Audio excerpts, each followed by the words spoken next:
been in Japan for so many years and I've always wanted to do something about cosplay. So we're here at Tokyo Comic Con to find out what it's all about.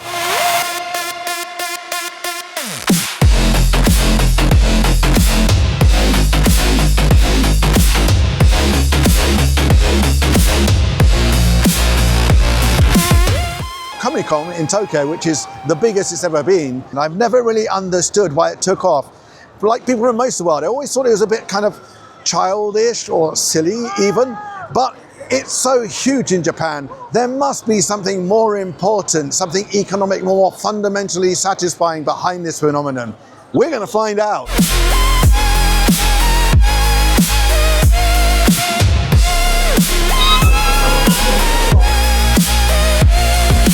Okay, I'm sorry, I'm not well read. What character are you playing?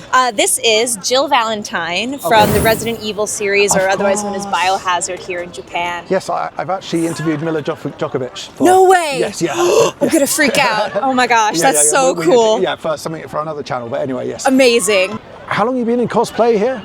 So I moved to Japan back in 2018, and I learned about these cosplay events that happen every month in Tokyo, and I was like, what? I was a little scared to go. I went just as a spectator for a little while and thought it was amazing that it's such a culture here, to the point where it's done once or twice a month. But because COVID was still kind of a new thing, there were a lot of regulations. You couldn't go outside without a mask, so you were cosplaying in a mask. It was really uncomfortable. So after trying it a little bit, I was like, maybe this isn't for me so much, and I stopped. That was until last year's Comic-Con, actually. I met some really incredible cosplayers. They were cosplaying some of the characters that are roaming around here from Hazbin Hotel, and they were amazing. And they encouraged me to get back into it. And I really took their words to heart and started thinking about, maybe I should get back into it. And it was just over the summer. I had some free time, and I was like, you know what? Why not? I really love Biohazard. I think I might be able to pull off the characters pretty well because they're, the foreign faces and everything. And I did. I went to my first convention again in Tokyo, and the reception to my cosplay was just beyond what I had imagined it would be. And I've been going to like every event that I can since then, and I'm really loving it.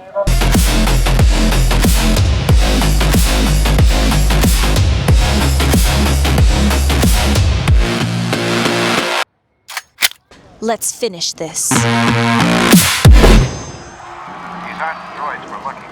So when you're talking about Japanese cosplay, it might seem strange to start at an event like Comic-Con, which is heavily based on Hollywood characters, as you can see.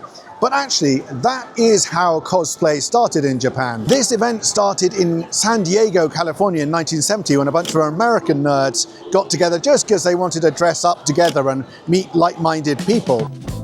The convention offers many enthusiasts the chance to buy vintage comic books. Those that appeared first back in the late 30s are considered from the golden age. They command prices from $100 to several $1,000s. It's incredible since they only cost 10 cents before 1961. Batman #9 in mint condition costs $250 and expect to pay $250 for Flash Comics #2. The price jumped sharply for the August 1939 edition of Action Comics, $700. Throughout the exhibit sales area, a number of slideshows tell the story of comic strips, their creators, and characters. Ernie Chan draws Conan the Barbarian. A self-taught artist, Chan says comics are popular because of the variety of subjects they present, and it's a fun experience. Convention organizers agree that science fiction has given comics a shot in the arm, and Star Wars made moviegoers stop to buy comics of the same name. But it's the fun of real space characters and toy ones that captures the imagination of all ages. With remote control in hand, you too can beep your way into a war on a distant planet and be home in time for dinner.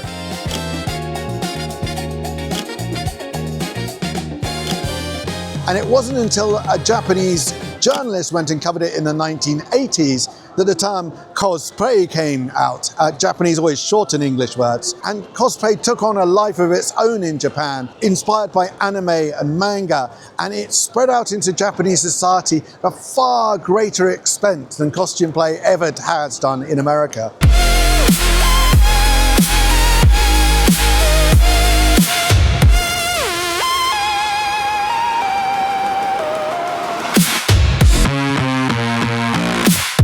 there's lots of rules and stuff to do There with cosplay. are. Like what? So, well, a big difference from Japan compared to the States, you are not allowed to be on public transport in cosplay. You can't arrive to the venue in cosplay. You have to get changed at the venue. That's the biggest rule that just kind of was like, what? You'd think in the land of cosplay and anime, it'd be normal to see people in cosplay on like public transportation. No, but that's considered, a disturbance to the public and a disturbance to the, the formal, the organized, the everybody is the same kind of vibes that Japan has. You'll see all the people with like their big suitcases and stuff, because all your cosplay stuff's packed in there. And you get to the venue and you have to line up and you get shuffled into the changing room and you've got this like 1 meter by 1 meter square that you have to sit in and do all of your makeup, your changing, your everything in that tiny square with everybody. You're like packed in like sardines. And then you go out and they check you because you can't be too revealing. You can't have anything that might be considered dangerous or might be considered, to cause problems. So they do a little, like sweep of your, and if they give you the okay, you get to go. And the culture here is quite different because the point is almost to do photography. So you get the photographers that come here with they're wheeling in these giant lights, they're all their lenses and everything, and that's what they do. They line up and they wait for their turn, they take pictures of the cosplayer, they exchange information, and later they send the photos. And it's like this free exchange of hobby interaction, which I just thought was so cool. So it is a lot of fun, although there are quite a lot of rules, and if you don't really understand Japanese well enough, it can be really overwhelming and difficult. But once you get the hang of it, you realize that, okay, this actually creates a very smooth and organized process that can be appreciated, though it's much different than the West.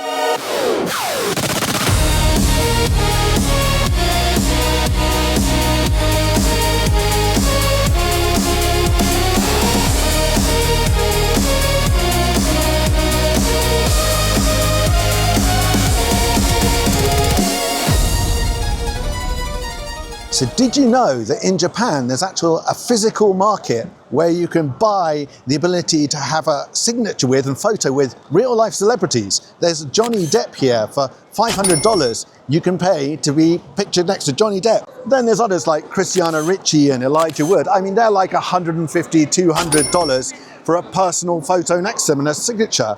And then it goes down to Japanese stars like Asano, who was in Shogun. He's quite big, but he's only $75. And these stars are going to sit over there in stalls like vegetables in a market, and they'll sign and take photos against a lineup of Japanese people. And if you can't get the tickets, because lots of them are sold out, well, you can always come over here and leave a present that, in theory, will be delivered to your favorite star.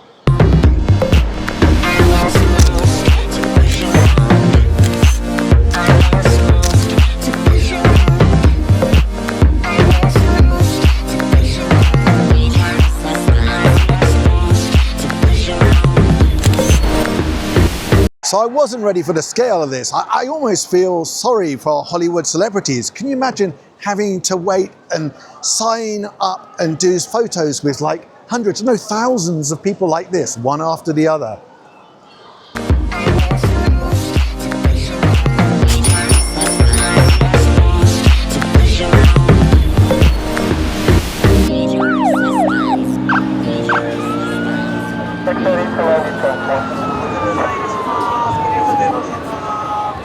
So another great experience you can have here, inspired by lots of different kinds of movies, is you can be arrested by the FBI, there are SWAT teams, there's the NYPD, there's even a Japanese Tom Cruise over there. Why not have the excitement of being arrested like in the movies without the inconvenience of having to do a crime or join a terrorist organization? And this is not something easy to pull off in Japan because replica weapons, and they've got plenty of really good replicas here, are heavily restricted in Japan. You can't carry them around outside on the streets, but they've got them all here at Comic-Con. ここでね、タレントさんとお客さんが寸劇をやるんですよね。逮捕されるんですけど、それが一番人気です。みんな大笑い。偽物武器があれなので、でも日本は非常に厳しいでしょ。これを外で持ち歩くはダメですよね。でもいつもこれで何を使ってる？コミコン以外にこれはどういうふうに使いますか？サバイバルゲームわかります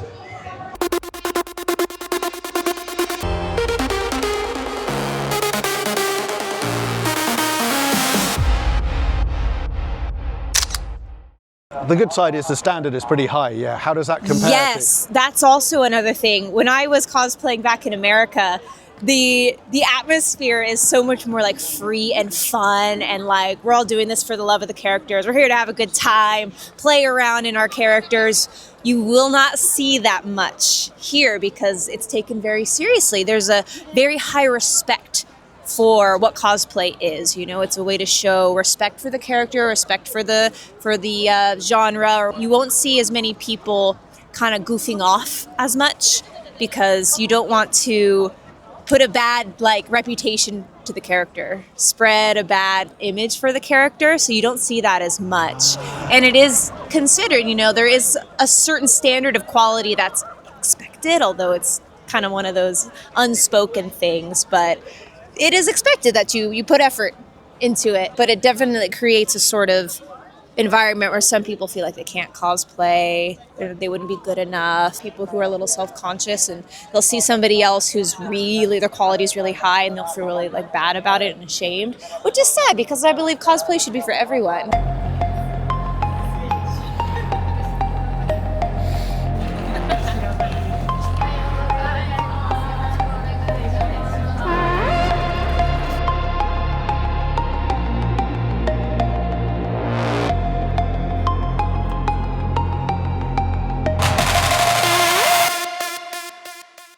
仕事が一緒でそこで知り合って、私が彼女をコスプレに誘いました。でダンスが上手いからダンスしてほしいんだっていう話をして初めてコスプレをさせるっていう。コスプレっていうもの自体がその女の子がなんか水着とか結構露出をするっていうイメージが強くて、なんかあまり好きじゃなかったけど、その誘われたのが男の子になる、なんかその自分じゃないものになる楽しさを知ってハマりました。So both our girls love movies, and it'd be a shame just to show them dressed up. We're a video production company, so John, our director, decided to do the reveal with some cinematic location magic.「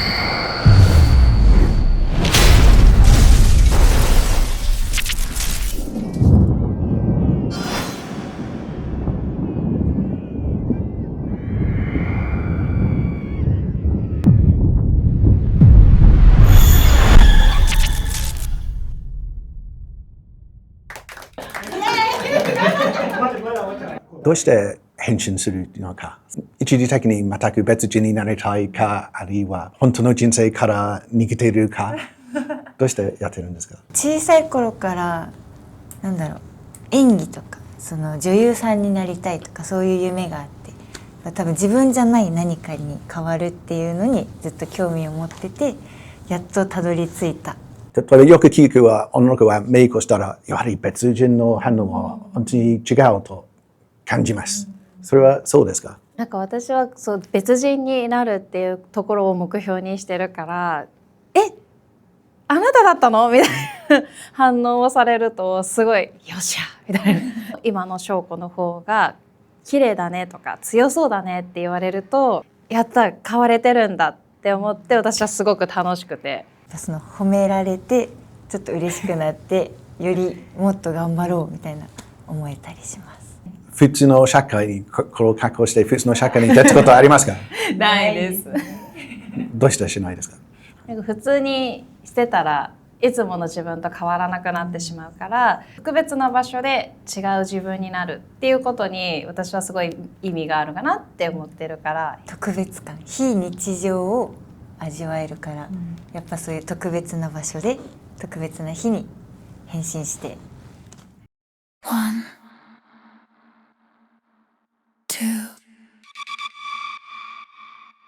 Take your shot.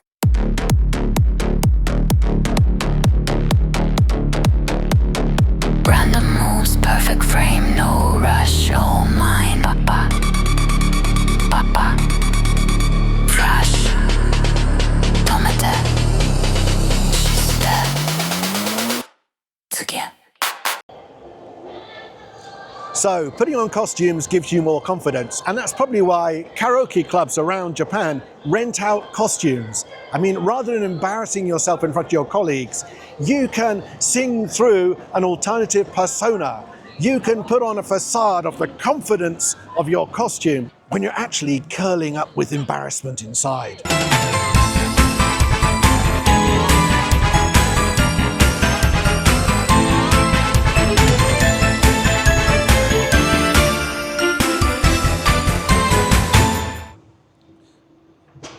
And of course, the other occasion where you're probably going to want to do cosplay is a love hotel. You're going to rent out this gaudy, ornate room for a few hours for fun. You might as well dress up for the part, being a maid or a cheerleader.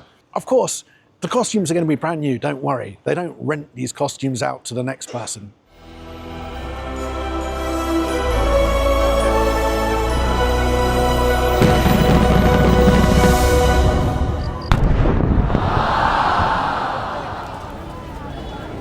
But if you don't have the time and the money to go all in like a pro cosplayer, there are cheaper on-the-day options. And to help me with this, I've brought Maya. We're going to Don Quixote. Yeah, I was just here last October to buy my Halloween costume. Oh wow, what did you get? A penguin suit. And did it work? Yeah, it was cute. It was cute. Let's go and have a look.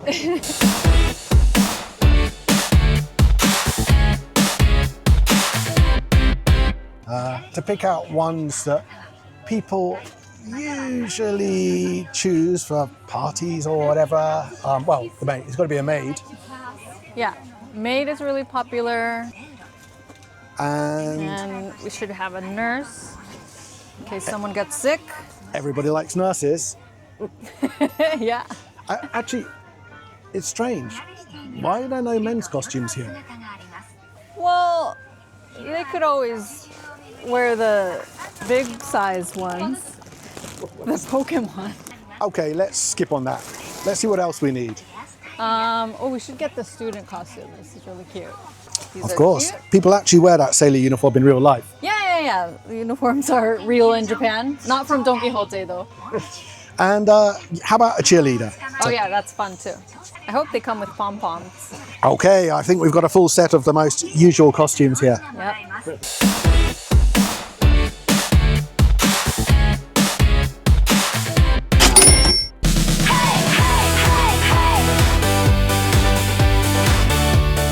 So here are the 4 classic costumes. The maid, the nurse, the schoolgirl, and the cheerleader. And yes, they come with pom-poms. Well, we can all understand the appeal of dressing up. I mean, fancy dress is as old as society itself, and cosplay is spread to the whole world. But what is it about Japan and Japanese people that made it so big here? 多分なんか日本人ってそこまで感情をこう表に出したりするのが全然得意じゃない。いつもこう抑圧された中で生きてる。なかなかこういうことも言えないし、こうやって言ったら嫌われちゃうんじゃないかなって思うところをコスプレをすることによってその垣根をこうバンって飛び越えて、いつもの自分だったらちょっとノーとは言えないけど、このキャラクターだったらこれは絶対言うはずだからちょっと頑張ってみようっていう人が多いから、多分コスプレっていうものがこう浸透したのかなと個人的には思います。Boots on concrete, click clack sound. I used to shake, now I own the ground. When it hot, I breathe it in. This skin, this fire, let it begin. Side by side, matching sparks. Neon dreams, living art. Not pretending this is real. This is how unlimited feels. You're a stare, don't break it. My pose, I'm making. Watch me turn the doubt to gold. Now man up, shine bright and bold. Today we are heroes. Look at us glow. Your gaze, my pose. Yeah, you already know. All eyes on us. No fear, no zero. We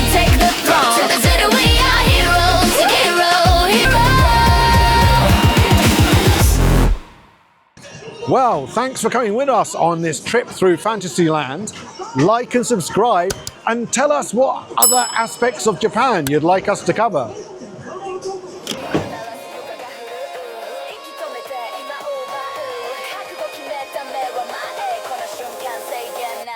we are heroes, hands up, let's go. Your gaze, my pose, this power, we own all eyes on us. We're taking it.